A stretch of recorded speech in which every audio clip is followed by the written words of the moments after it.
Hello guys, welcome to my channel. Episode की शुरुआत इकबाल से होती है। वो हॉल में डांस करता है।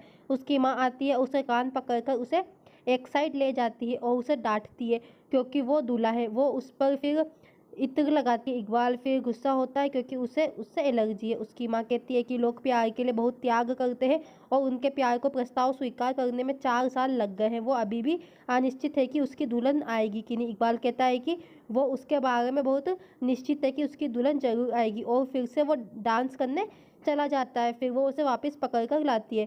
फिर टेनी घर पे आती है। उसे देखकर वो चौंक जाते हैं। इकबाल की माँ उसे गले लगाती है। वो टेनी को फिर हॉल में लाता है और फिर दोनों साथ में डांस करने लगते हैं। बाद में फिर मंच पर इकबाल कहता है कि टेनी ने उन्हें इतना लंबा इंतजार करवाया। टेनी उसे बताती है कि वो एक क्लाइंट के साथ बिजी थी और अपना कमीशन नहीं छोड़ सकती थी। वो कहती है कि उसका काम और उसका रिश्ता अलग अलग मामले हैं। वो सगाई की अंगूठी फिर मांगता है। फिर टेनी बोलती है कि मैं इसे निकाल देती हूँ। वो फिर उसकी पहले से पहनी हुई अंगूठी निकालती है। फिर दोनों एक दूसरे को अंगूठी पहनाते हैं। फिर सगाई के बाद दोनों एक दूसरे की पसंद की अंगूठियाँ पसंद करते हैं। पार्थ परेशान होकर अपने कमरे में बैठ जाता है।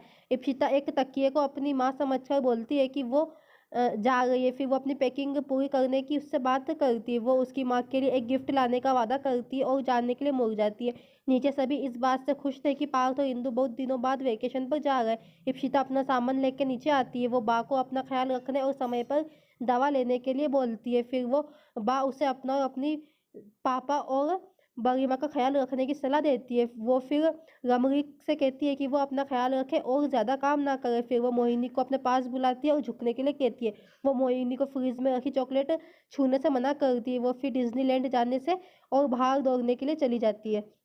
अगली सुबह इकबाल सो रहा होता है। टेनी उसके लिए एक कप चाय लेकर आती है और फिर वो उसे उठाने की कोशिश करती है। वो उसके गीले बालों से उसके चेहरे पर लगाती है और उसे गुदगुदी करती है। फिर इकबाल उठ जाता है। उसे पता चलता है कि वो सपना देख रहा था और उसकी माँ वहाँ पे बैठी है। उसकी माँ फिर शिकायत करती है कि वो उसके लिए कभी सपने नहीं देखता। इकबाल अपनी माँ को मक्खन लगाता है और उसका जो कुछ भी है वो उसका है।